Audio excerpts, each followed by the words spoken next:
From News Channel 8, this is NewsTalk with Bruce DuPoit. Welcome back to NewsTalk. The district has alarmingly high rates of HIV and hepatitis C infection, and officials are eager to get as many people as possible to know their status. That, of course, requires a test, and the more convenient the test, the better. Joining us now to talk about an advance in testing, Dr. Greg Pappas. He's head of the city's HIV/AIDS, hepatitis, STD, and TB administration. Also with us, Heather Free. She's pharmacy in charge at BioScrip Pharmacy. It is good to have both of you with us. Good morning, Bruce. We've got an advance to discuss today, something new, something I know that both of you and others are very excited about. Describe it for us. I think this is the first in the nation where a community pharmacist is offering an HIV test at the pharmacy. They're also offering hepatitis tests in the pharmacy, which is definitely a first in the nation. We're very excited about it. Tell us why. In the District of Columbia, the Department of Health recommends that every person in the district gets an HIV test at least once a year. So this is a great option for people. It's easy to get a flu vaccine. You can get it in a pharmacy. Now it's easy to get even easier to get an HIV test, which is a great step forward. Talk about the element of convenience when it comes to pushing the numbers forward of the number of people who get tested. Well, the more places that people have an option to be HIV tested, the better. Currently, the District of Columbia has many places you can get an HIV test. Most emergency rooms are offering it routinely. Clinics are offering it routinely.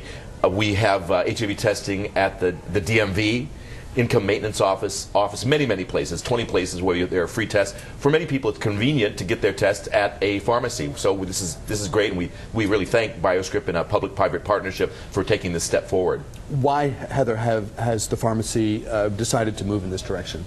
Well, we figure pharmacists are one of the most accessible healthcare providers. People visit their pharmacy 2.5 times more a week than they do other healthcare professionals. We have that walk through traffic, the relationship with the patients. This is a sensitive topic. Why not give it another opportunity for the District of Columbia residents and metro area to know their status? The sooner they become aware, the sooner they can put in prevention measures and also link to care to get the treatment. The sooner they have treatment, the better the outcomes with both the disease states. How have you configured your pharmacies and your pharmacy operation to accommodate? Is this walk-in or appointment?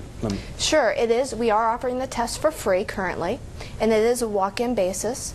And so somebody comes in, they say, hey, I've heard this is available, I want it. What then happens? Because this is a rapid test that we are using, we're using the OraQuick Advanced Rapid HIV test and the OraQuick Rapid Hepatitis C testing. Both of these devices can get results within 20 minutes. So literally we can do the results right there, fill their prescriptions, and 20 minutes later have their results.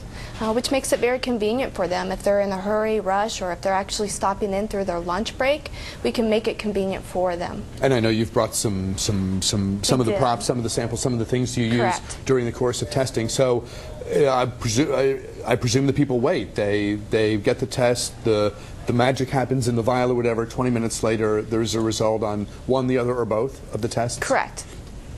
Talk about, and I want to hear from both of you on this, the importance of counseling, of delivering what might be, life-changing news. It's obviously an important issue. Currently, the big effort for the district is getting people connected to care. It's one thing to get a test. A lot of people get their HIV test, but then actually don't go to the doctor. We have a very aggressive program. Are you saying they get tested, test positive, and pretend like nothing happened? Well, they don't go to the doctor, and many reasons that people have difficulty. The district is very aggressive about connecting people to care. Currently, 75% of people who are found to be HIV positive get into the doctor within 3 months, which is a national, very high level. BioScrip is working with us to continue that trend. I presume your goal is for within a few days or week, for the reasons that Heather mentioned, that the sooner you're on treatment, the better it is medically for you, for your body. Absolutely right. It preserves your immune system, but also an important note for you and your viewers is treatment is prevention. If you're on antiretrovirals, it suppresses your your viral load, and you're less likely to spread the disease. So that's a very important issue that people have to understand. Getting on treatment, people should encourage their friends, relatives, and loved ones to be on their medication, to stay on their medication, because it helps stop the spread of the disease, along with protecting your own health. And we encourage you to join our conversation by calling our number. If you have a question about HIV testing, hepatitis C testing, things of this nature, you can give a name other than your own to double down on your anonymity as you make your call. The number here, 703-387-1020. We do welcome your comments, your questions. We have experts here, so it's a great opportunity for you to get a question that you might have answered by an expert. Again, the number on your screen is 703-387-1020. Grab an open line now. We'll go to the phones as your questions and comments come in. I was asking Heather also about what I'll describe as the emotional aspect of telling someone their result, if it's positive, for either of the tests we're discussing today. Sure. We anticipate there's going to be emotional people. There's going to be some people that already know their status but have never got it confirmed and are going to come in. So there'll be some docile, like, I know I need to do this, but there's going to be an emotional component with some others. We hope to connect that care. I want to be a buddy system for them initially in the beginning to help them get through that connection. But initially it's the pharmacist. I mean, correct. It's the pharmacist whose training, I presume, is not so much in the... You'd be surprised. Okay. Sometimes I feel more like a social worker than I am a pharmacist. My patients really get that contact with me and trust in me. A lot of times before they even go see their physician, they're asking me questions. I'm thinking I should change this medicine. What do you think? And my doctor wants to do this. Or sometimes they even call me in the doctor's office with the doctor there saying, hey, they want to change this. How do you feel about it? And that connection is very important. They trust us. So I want to help build that trust and help them make them feel secure enough to know their status so that we can help link them to the care that they need. The district's HIV infection rate has been described as being similar to the rates that we see in countries where medicine might not be modern. I mean, there's an unfavorable comparison that we frequently hear about the district relative to other places around the globe.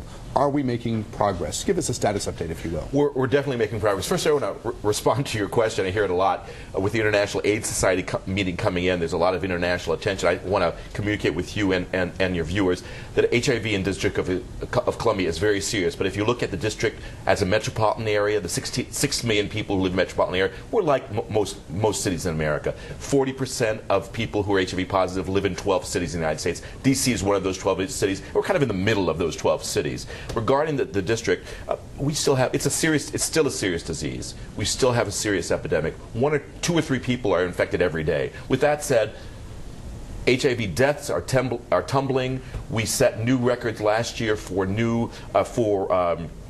condoms distributed, including our female condom program, which we're very proud of. We set new records for connecting to care. As I said, 75% of people see a doctor within 3 months. We set new records on HIV testing last year with the help of our partners.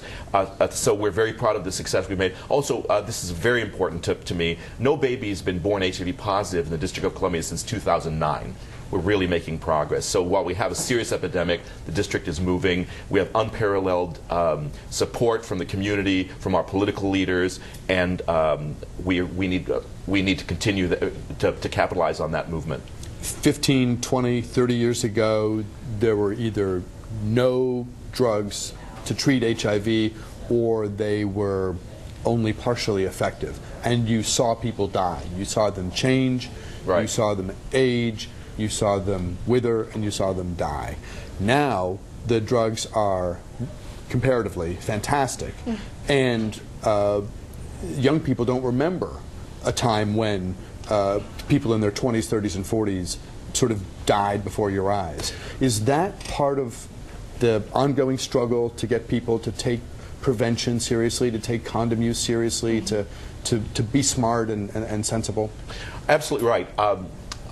This is still a serious disease, and preventing the disease is very important. I was very happy we made national news this week about our female condom program. We've saved about $8 million in lifetime costs because from averted cases due to female condoms. But I'm going to add something to the issue about the mortality. The major cause of deaths for HIV now is liver failure because of co-infection with hepatitis. Hepatitis C is a very serious disease. it's almost as common as HIV in the District of Columbia. We have about 16,000 people HIV positive in the District of Columbia. We have 12,000 hepatitis C positive. Many of those people are dual infected. This program we're talking about today is also promoting Hep C awareness. So ask for the test. Ask for the test for HIV, but also ask for the test for hepatitis. You need to know. Because again, just like HIV drugs, where we have medication that preserves your health, we also have medications for hepatitis C now that preserve your health. You're not going to get on the medications if you don't get tested. So know your status. Get the test. And a doctor can treat both, even though that's probably a bit complicated? Yes, exactly right. Where can people go if they want to avail themselves of this pharmacy testing opportunity where it might save them, because they might be walking right by the pharmacy, not know that they can step inside and have the test done. Give us some information about this. We have put together available resources that we can send patients to, whether they test HIV positive or hepatitis C positive, to the prospective doctor. We have many specialists in the area. Forgive me if I ask the question in a convoluted way. Where do you go to get the test? The testing can be done at my pharmacy, which is BioScrip Pharmacy off of 14th Street Northwest. Again, it's Monday through Friday, 9 a.m. to 4 p.m. that we will do the testing for free. And HIV respectively should be done every 6 months if you are not positive, so that you know your status ritually. Same with hepatitis C. Until unless you're positive, you just get it done that one time. In addition to Dr. Pappas' comments about hepatitis C is a little bit different than HIV. We have cures that we can get rid of hepatitis C. So we could eradicate portions of it if we act now and be more effective with the treatments. Heather Free is the pharmacist in charge at BioScrip Pharmacy. Dr. Greg Pappas is head of the district's HIV/AIDS, hepatitis, STD, and TB administration. Thank you very much for coming in to be with us today. This is important information. Thanks, Bruce. Good to have both of you with us. We'll step aside here. We'll get you caught up on the day's top stories and the Thursday forecast right after this.